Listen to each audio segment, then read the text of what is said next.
Okay, here we are with our third and last part of this holiday travel to Spain, France and state of Andorra. I will let you the link of the second part below. With the second part we came back to France, crossing the state of Andorra.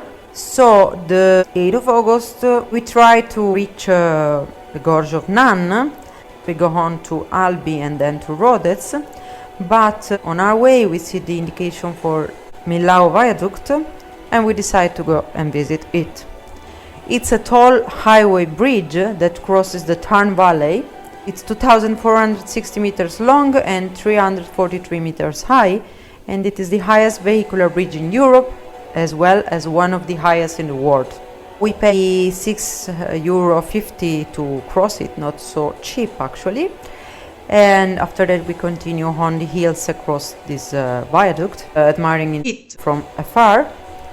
After that we continue following the indication for the Gorge of Tarn, entering the department of Lozère and admiring this great canyon carved by Tarn River. After crossing the little city of Mende and the national parks close to the city, through La Loubière Hill, in the evening we reach the mountain refuge Mont Laurel de Cherf in Mont Lozère, in the middle of nowhere, something we are not used to, but really nice and peaceful.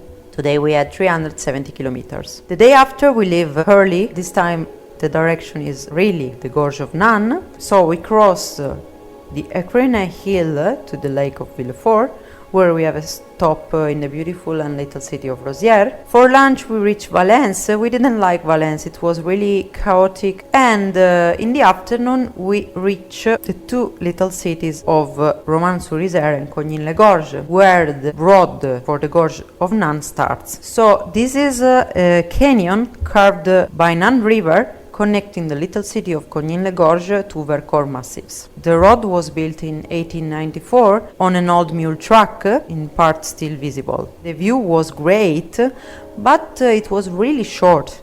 I mean, just a few kilometers after Cognin, we had an amazing view directly on the canyon, also with the Gorge of Nan panel, but after neither 2 kilometers, the road became more normal, like all the way we had coming here. Nice, yes, but really short, not like Verdun, for example.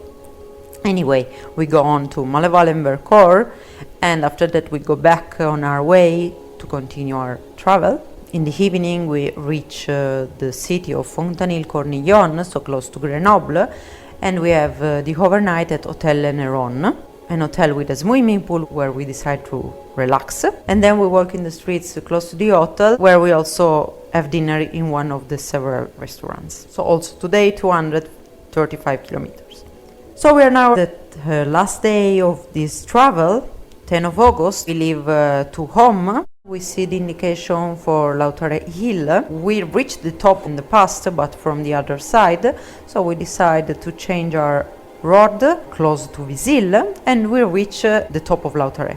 It's an alpine pass at 2,058 meters of altitude, open all the year, and it was several times stop of the Tour de France.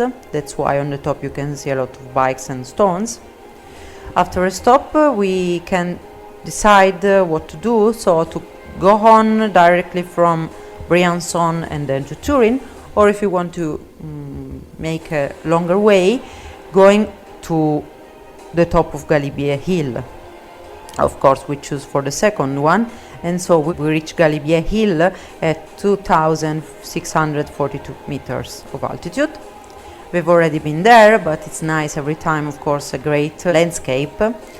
And it's also an alpine pass, was a stop of several Tour de France as well, and it connects Lautare Hill and Valoir.